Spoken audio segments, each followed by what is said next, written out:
Stable voice channel में आप लोग का स्वागत है। आज की कहानी बहुत ही इमोशनल और प्रेरणादायक, दर्द भरी एक महिला की कहानी है। आइए इस कहानी को शुरू करते हैं। मेरा घर शहर में था। मेरी मामी का बेटा शहर में पढ़ने आया तो मैंने उसे अपने घर रख लिया, क्योंकि मैं अकेली रहती थी और मेरा पति परदेश में रहते थे। मैंने अपने पति से बात की तो वह मान गए। मेरी मामी का बेटा मेरा बहुत ख्याल रखता था। बाजार से कुछ भी लाना होता तो वह ला देता। फिर मैं एक दिन बीमार पड़ गई और फिर मेरी मामी का बेटा कहता कि आपको अब आराम करना है। रात को वह मुझे दूध के साथ दवा खिलाकर चला जाता। जब सुबह उठती तो मुझे बहुत सुकून होता। एक दिन मेरे पेट में बहुत ज़्यादा दर्द हो रहा था। मैं डॉक्टर के पास गई। डॉक्टर ने कहा तुम पेट से ही हो। मेरी तो जान ही निकल गई और आसमान मेरे सर पर आ गिरा। मैं हैरान होकर डॉक्टर की शक्ल देखते रह गई, जो मुझ पर ऐसा धमाका कर चुकी थी कि मेरी सोचने और समझने की क्षमता खत्म हो चुकी थी। मुझे लग रहा था कि जैसे कि मुझ पर आसमान ही गिर गया हो। ऐसा कैसे मुमकिन था? मैं कभी माँ नहीं बन सकती थी। मैंने डॉक्टर से कहा कि आपको ज़रूर कोई गलतफहमी हुई है, मुझे सिर्फ पेट दर्द की शिकायत है। वह मुझे देखकर मुस्कुराने लगी। फिर मेरे सामने मेरी रिपोर्ट रख दी। कहने लगी कि 3 साल से तुम मुझे इसी चीज़ की ट्रीटमेंट करवा रही थी। अब आपको ऊपर वालों ने यह खुशखबरी सुनाई है तो आपको शुक्र करना चाहिए, हैरानगी से काम नहीं लेना चाहिए। मैं अपनी रिपोर्ट देखकर होश खो गई थी। मुझे नहीं मालूम था कि मेरी ज़िंदगी में ऐसा भयानक मोड़ भी आ जाएगा। मैं तो सुनकर ही चक्कर सी हो गई थी। मेरी शादी को 5 साल हो चुके थे। मेरे पति की नौकरी विदेश में थी। वह साल में बस चंद महीने के लिए ही हिंदुस्तान आते थे और उस वक्त मेरी ख्वाहिश यही होती कि इसी बीच में पेट से हो जाऊं, ताकि मेरा दिल बच्चे बच्चे में लग जाए। लेकिन हर बार मुझे मायूसी का मुंह देखना पड़ता था। लेकिन अभी तो वह परदेश में थे। मैंने अंदर से कुछ न कहा, अपनी रिपोर्ट्स पकड़ी और मारे कदमों से बाहर आ गई। मेरा दिमाग उस वक्त बिल्कुल सुन्न हो चुका था। यह कैसे हो सकता है? मेरे घर से क्लिनिक का रास्ता बस एक गली के फासले पर ही था, लेकिन मुझे अपने काम इतने भारी लग रहे थे कि जैसे मेरे कंधों पर कोई बहुत भारी बोझ डाल चुका हो। हम दो ही तो सदस्य थे घर में, दूसरा तो कोई था ही नहीं। एक मैं और दूसरा सुनील। मेरा दिमाग पूरी तरह से जैसे सोचने की क्षमता खो चुका था। क्या सोचती, कैसे सोचती? सुनील मेरा सगा भांजा था, मेरी सगी मामी का बेटा था। अपने सोचने के ताने बाने भी समेत नहीं पी पाई थी कि सामने घर का गेट देखकर मेरे कदम वहीं रुक गए थे। मुझे लगा था कि मैं क्लिनिक से यहाँ तक अपने वजन घर को किसी लाश की तरह घसीट लेकर आई हूँ। मेरे गली में इस कदर गिरा पड़ी थी कि मुझे सांस लेने में भी घुटन सी होने लगी थी। डोर बेल दी तो सुनील ने ही दरवाज़ा खोल मैं घर के अंदर दाखिल हुई। मुझे देखकर वह मुस्कुराने लगा। मेरे घर के अंदर दाखिल होते ही वह कहने लगा, दीदी आज आपने इतनी देर कर दी। मैंने अब पहले तो आपको अपना खाने पर बहुत इंतज़ार किया, लेकिन फिर मुझे भूख बर्दाश्त नहीं हुई, इसलिए मैं तो खाना खा चुका। आपके लिए खाना लगा दूं? वह मुझे बातें करता हुआ खाने का पूछ रहा था, लेकिन मुझे इस वक्त उसका इस घर में होना नाकाबिले बर्दाश्त था और मैं खाली दिमाग लिए उसे देख रही थी। 25 साल का सुनील मेरा सगा भांजा था, मेरी सबसे बड़ी मामी का बेटा। मुझे हमेशा से अपने बच्चों की तरह प्यार था, जो पढ़ाई के सिलसिले में यहाँ शहर आ गया था और पिछले कई महीनों से यहाँ मेरे पास ही रह रहा था। मेरे पति को भी इस बात पर कोई एतराज़ नहीं था। मेरे पति मेरी माँ के एक रिश्तेदार के बेटे थे। वह पूरी तरह से तुम अनजान नहीं थे। दीदी और सुनील से भी वो पहले ही बहुत अच्छी तरह से मिले हुए थे। सुनील के बारे में सब कुछ जानते थे, बल्कि वह तो बहुत खुश थे। उन्हें मेरी फिक्र नहीं सताएगी। मामी कहाँ कोई गई है? सुनील की बात पर मैं चौंक सी गई। मैंने कहा कुछ नहीं, मुझे भूख नहीं है, सर में दर्द है, मैं अपने कमरे में जा रही हूँ। मैं सुनील से यह कहकर अपने कमरे में चली गई। अपनी रिपोर्ट्स टेबल पर रखी और मैं बेड पर बैठ गई। मेरी सोच खत्म हो चुकी थी। सुनील मेरा सगा भांजा था, मेरी मामी का बेटा। उसके बारे में ऐसा सोच भी नहीं सकती थी। मैं मामी भाइयों में सबसे छोटी थी और दीदी सबसे बड़ी। जब दीदी की शादी हुई मैं उस वक्त 6 साल की थी और जब मामी के घर सुनील पैदा हुआ मैं 9 साल की थी। मेरी दीदी का ससुराल काफ़ी अच्छा था। ना मुझे अपने भाई की परवरिश पर शक था, ना मनीष के चरित्र पर शक कर सकती थी। लेकिन जो रिपोर्ट्स मेरे हाथ में थी वह मेरा सारा शक मनीष की तरफ ही लेकर जा रही थी, क्योंकि मेरे और मनीष के अलावा घर में कोई तीसरा सदस्य था ही नहीं जिस पर मुझे शक होता। मैं अपना सर दोनों हाथों में लेकर बैठ गई। मुझे याद आने लगा कि पिछले कई दिन से मनीष मुझे दूध के साथ दवाई देता है, जिसे खाकर मैं गहरी नींद सो जाती हूँ और सुबह जब जगती हूँ तो बहुत फ्रेश होती हूँ। क्या मनीष मुझे नींद की दवा देता है? और मेरे सोने के बाद टप टप आंसू मेरी आंखों से गिरने लगे। मेरे गले में आंसुओं का गोला था, जिसकी वजह से मेरे अंदर घुटन सी बढ़ती जा रही थी। क्या सगे रिश्ते इतने हवस हो चुके हैं कि हवस के आगे कुछ भी नजर नहीं आता? मैं उसकी सगे फुआ हूँ, यानी कि भाई की बहन, मतलब माँ ही हुई। वह मेरा भांजा है। कैसे वह मेरे बारे में ऐसे सोच सकता है और कैसे उसका दिल इस घिनौना पाप के लिए तैयार हो सकता है? मैं हिचकियों से रो रही थी। उस दर्द का अंदाजा शायद कोई नहीं लगा ही नहीं सकता था जो मैं सह रही थी। एक नाकाबिले बर्दाश्त सी हालात थी। मुझे याद आने लगा कि जब वह बचपन में दीदी के साथ मायके आता तो मेरी गोद में आ जाता था। अपनी टोटली जुबान से मुझे मौसी की बजाय मऊ मऊ कहता था। मैं सबसे छोटी थी और वह मामी की सबसे पहले औलाद, इसीलिए मायके में उसका सबसे ज़्यादातर वक्त मेरे साथ ही गुजरता था। जब मेरी शादी होने वाली थी तब तो वह नया कॉलेज में गया था। मुझे चंदन के नाम से बहुत छेड़खानी करता था। आप इतनी खूबसूरत माँ मोहिनी सी है और वह यह लंबे चौड़े जवान सी, ऊपर से भी बड़े गुस्से वाले मौसी। चंदन अंकल आपके साथ बिल्कुल सूट नहीं करेंगे। आपके लिए तो कोई मूछ दाढ़ी जैसा स्मार्ट सा लड़का ही अच्छा लगेगा। हर वक्त मुझे चंदन के नाम से छेड़ता रहता था, हंसता था, मजाक करता था। मैं उससे बस घूरती रहती थी। मेरी और उसकी अंडरस्टैंडिंग भी बहुत थी। जब वह यहाँ आया था मुझसे रात में बहुत देर तक बातें करता रहता था, हंसता था, मजाक करता था। अब भी यही कहता कि मुझे लगता है चंदन अंकल ने परदेश में किसी से शादी कर ली है, तभी तो वापस आने का नाम ही नहीं लेते। जब मैं उसे गुस्से से घूरती तो हंसने लगता। उसे देखकर कभी मुझे ऐसा नहीं लगा था कि वो मेरे साथ ऐसी घटिया हरकत भी कर सकता है। मैं इसी सोच में गुम थी जब सुनील मेरे दरवाजे से बोलता हुआ आया। जब वह अंदर आया तब भी उसके हाथ में दूध का गिलास और मेडिसिन थी। वह बड़े नॉर्मल अंदाज में मेरे सामने बेड पर बैठ गया, लेकिन उसके बेड पर बैठते ही मैं डरकर पीछे होकर बैठ गई, जैसे अनजान है। वह क्या कर देगा जो कुछ मैं डॉक्टर सुनकर आ रही थी। मेरी जगह कोई होती तो उस वक्त ऐसे ही डरती। मैं अकेली इस वक्त सुनील के साथ उस घर में मौजूद थी। वह मुझे यूं डरा हुआ देखकर हैरान हो गया था कि वह क्या बात है, मौसी जी इतना घबरा क्यों रही है? सब ठीक तो है ना? यह लो दूध पी लीजिए और आराम कीजिए। सुनील ने मेरी तरफ गिलास बढ़ाया। मैंने गिलास उसके हाथ से लेकर बगल में रख दिया और सख्त अंदाज में उससे कहा, जाओ यहाँ से, मुझे नींद आ रही है। क्योंकि मैं जानती थी अब वह मेरे पास बैठकर अपने कॉलेज के किस्से सुनाएगी और जब तक मेरी आंखें नींद में हो जाए वह उठकर बाहर नहीं जाएगा। मेरे कड़ा आवाज पर वह घबरा सा गया, कुछ हैरान भी था। क्या बात है मौसी जी, आपकी तबीयत तो ठीक है ना? मैं तो बस यही पूछना चाहता था कि आपको सुबह टहलने जाने के लिए उठाऊंगा। शायद मेरे कठोर व्यवहार से वह परेशान हो गया था मुझ पर और भी गुस्सा आने लगा। कैसे कैसे ड्रामा वह मेरे सामने रचा रहा था, जैसे बहुत मासूम हो, अनजान हो, बहुत सुनील हो। पहले से तो मेरा जी चाहा कि एक जोरदार थप्पड़ इसके मुंह पर मारो और फिर अपनी रिपोर्ट्स इसके मुंह पर मारो, यह देखो तुम्हारी शराफत का सबूत, और इसे धक्के देकर बाहर निकाल दो। लेकिन मैं चाहती थी कि उसे रंजे हाथों पकड़ूं, वरना वह मुकर जाएगा। मेरे सर में दर्द है, मुझे तुम बिल्कुल जगाने के लिए मत उठाना, मैं सोना चाहती हूँ। मेरे कड़े आवाज के सामने वह चौंक गया था, फिर उठकर कमरे के दरवाजे तक चला गया। आप आराम करें और हाँ, दूध जरूर पीकर सोइएगा। खाना भी नहीं खाया आपने? मुझे दोबारा से दूध पीने का कह के वह कमरे से बाहर चला गया।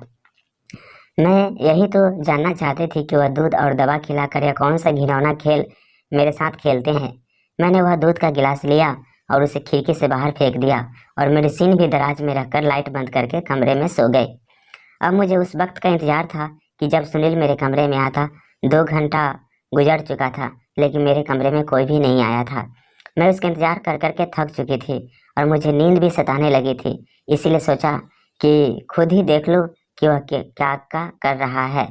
मैं उठकर अपने कमरे से बाहर निकली तो लंच भी खाली था। सामने का कमरा खुला सुनील का था। मैंने धीरे से जब उसके कमरे का दरवाज़ा खोला तो मेरे होश ही उड़ गए। फिर चुपचाप मैंने उसके कमरे का दरवाज़ा धीरे से बंद कर दिया और दबे पांव अपने कमरे में आ गई। जब दीदी का मुझे पहली बार फ़ोन आया था, कहने लगी सुनील शहर में पढ़ाई करना चाहता है, लेकिन तुम तो जानती हो कि मैं इसे हॉस्टल में रहने की इजाज़त नहीं दे सकती। मेरा सुनील सीधा साधा है, कहीं गलत लोगों में ना फंस जाए, सिगरेट और दूसरे नशे का आदी ना हो जाए। तुम तो जानती हो कि हमने कैसे इसकी परवरिश की है। मेरा बच्चा बहुत सीधा है, लेकिन जहाँ लड़के हो रहते हैं वहाँ तो बुराइयाँ जन्म लेती है। इसीलिए अगर तुम इसे अपने घर में रख लो तो मुझे संतुष्टि रहेगी। उस वक्त तो मैंने बड़ा दिल दिखाए हुए हामी भर ली थी कि सुनील मेरा भांजा ही नहीं बेटा भी है। जाहिर है मेरा सागा भांजा था और भांजे और बेटे में कोई फर्क नहीं पड़ता। मेरा सर दर्द से फटने लगा था। मैं एक बहुत तकलीफ भरे दर्द से गुजर रही थी। मेरा भांजा उस वक्त अपने कमरे में बैठा सिगरेट पी रहा था, लेकिन वह इस बात से अनजान था कि मैं उसे सिगरेट पीते देख चुकी हूँ। मैं धीरे से उसका कमरा बंद करके अपने कमरे में लौट आई थी। मुझे 100% यकीन था कि यकीनन वह नशे वाला सिगरेट पीने लगा है, तभी उसे रिश्ते की पवित्रता का ध्यान नहीं रहता। मुझे यह समझ नहीं आ रही थी कि मैं क्या करूं और क्या ना करूं। अपनी दीदी से कैसे कहूं कि सुनील किस तरह का लड़का है। मेरी दीदी दिल की मरीज थी। अगर वह यह सच जानती कि सुनील ने मेरे साथ क्या किया है तो शायद सच सुनते ही मर जाती। लेकिन मैं सोच चुकी थी कि सुनील को सुबह ही कह दूंगी कि तुम अपने रहने का इंतजाम कहीं और कर लेना। मैं उसे अपने घर पर नहीं रख सकती। मैंने अपना कमरा लॉक किया और सो गई। सुबह मेरा दरवाज़ा बड़ी ज़ोर से आवाज़ आया। मैं चौंक कर उठी। जब मैंने दरवाज़ा खोला, सामने देखा तो सुनील मुझे बड़े गुस्से से देख रहा था। दरवाज़ा क्यों लॉक किया था आपने, मौसी जी? उसका मुझ पर हक जमा कर पूछा तो मुझे बहुत गुस्सा आ गया था। वह होता कौन था मुझे इस अंदाज में बात करने वाला?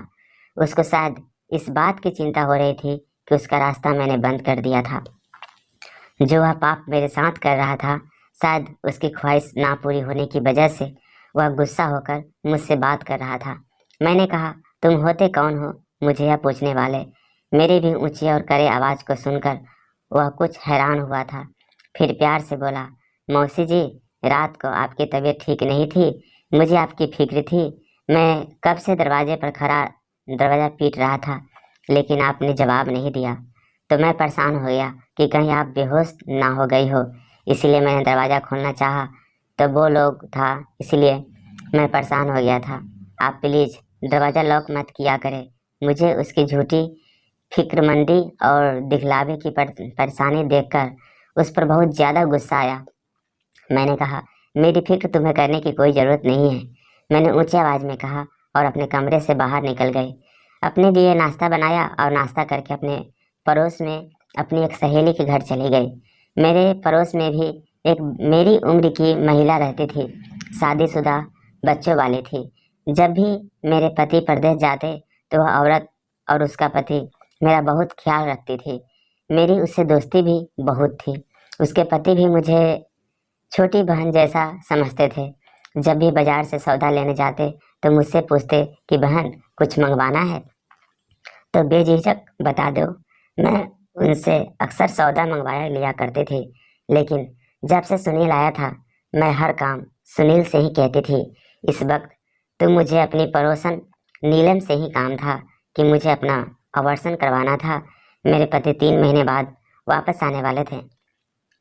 मेरे पास इस पापी गंध को ख़त्म करने के अलावा दूसरा कोई रास्ता नहीं बचा था, लेकिन मैं यह समझ नहीं पा रही थी कि नीलम से कहूँगी क्या, ना जाने वह मेरे बारे में क्या सोचेगी।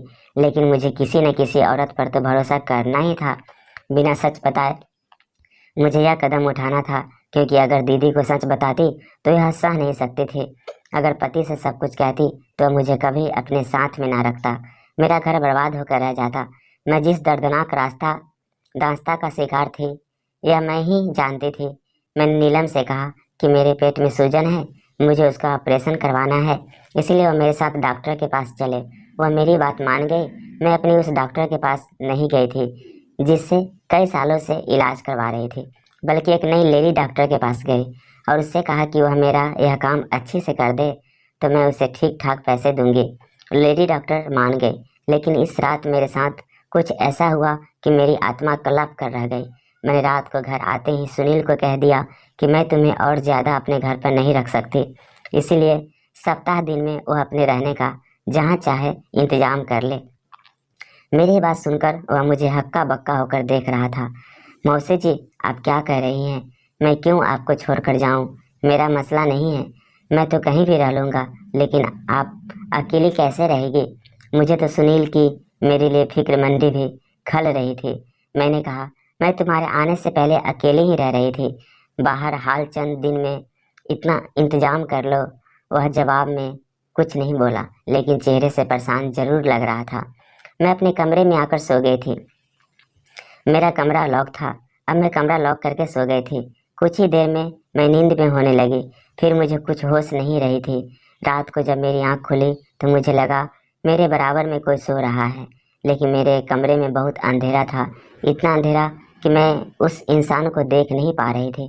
बस यह नज़र आ रहा था कि मेरे बराबर में कोई सो रहा है। मैं बुरी तरह से डर गई थी। मुझे जल्दबाजी में कुछ ना सूझी तो मैं चिल्लाने लगी, लेकिन अगले ही पल मेरे बराबर में लेट वो आदमी बैठ गया। उससे पहले कि मैं बेड से उठकर जाती, उस आदमी ने मेरे मुंह पर हाथ रख दिया। अब तो मैं होशो हवस खो बैठी थी। इससे पहले कि मैं अपने बचाव के लिए कोई तरीका अपनाती, उस आदमी ने साइड टेबल पर रखा लैंप ऑन कर दिया। उस आदमी को देखकर तो मैं अपने होश ही खो बैठी थी। मेरे सामने मेरा पति था, चंदन। कब घर आए थे? वह भी बिना किसी खबर के यहाँ अचानक से आ गए थे। वह मुस्कुराने लगे, कहने लगे, तुम्हें सरप्राइज देना चाहता था। जब मैं घर पहुंचा तो सुनील ने दरवाज़ा खोल दिया था। उसे मालूम था कि मैं आ रहा हूँ, लेकिन जब मैं कमरे में आने लगा तो कमरा लॉक था। मत पूछो, खिड़की के रास्ते से मुझे अंदर आना पड़ा है। अजीब हो तुम भी, यहाँ कौन सा कोई गैर था जो तुम दरवाजे लॉक करके सोई थी? चंदन की बात का मैं क्या जवाब देती? मैं उस वक्त बहुत ज़्यादा टूट चुकी थी, इसलिए चंदन के साथ लगकर मैं तड़पते हुए रोने लगी। वह तो मुझे यूं रोता देखकर समझे कि मैं उनसे उदास हो गई थी, इसलिए उन्हें अचानक सामने पाकर रोने लगी हूँ।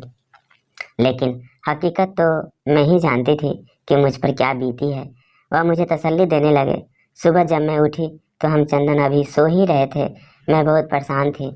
आज मैंने डॉक्टर के पास ऑपरेशन करवाने भी जाना था, लेकिन चंदन की मौजूदगी में यह मुमकिन नहीं था।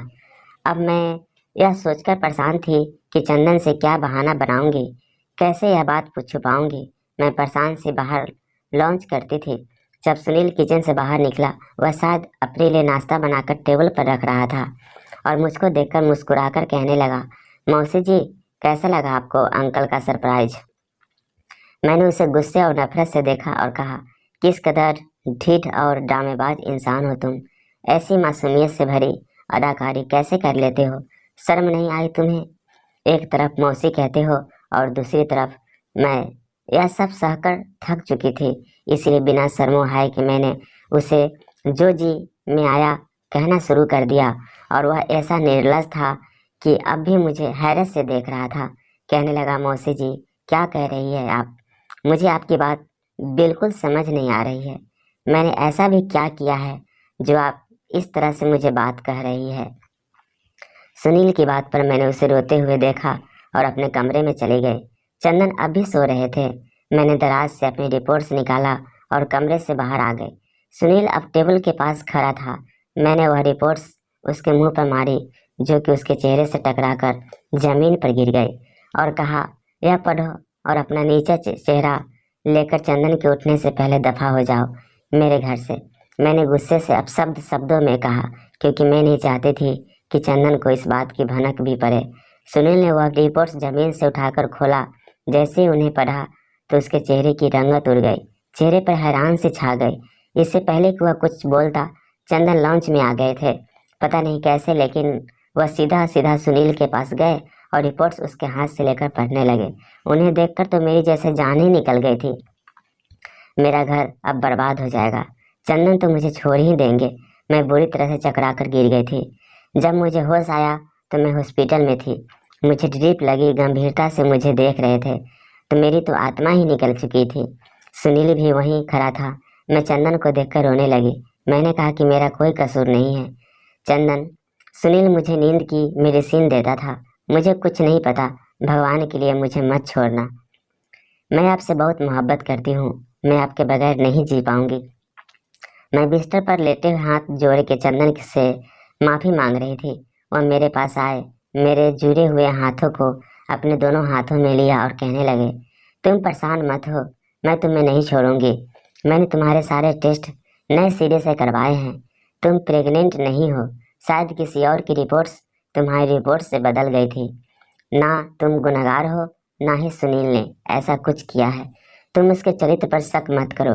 बस एक गलत रिपोर्ट्स की अदल बदल से यह सब गलतफहमी सुनील की तरफ जब मेरी नज़र पड़ी तो वह रो रहा था। बिना आवाज़ के आंसू आ रहा था। मुझे देखकर मेरे पास आ गया, कहने लगा, मौसी जी, आपने सोच भी कैसे लिया कि मैं ऐसा कर सकता हूँ? मुझे अपनी माँ में और आप में कभी कोई फर्क नहीं दिखा।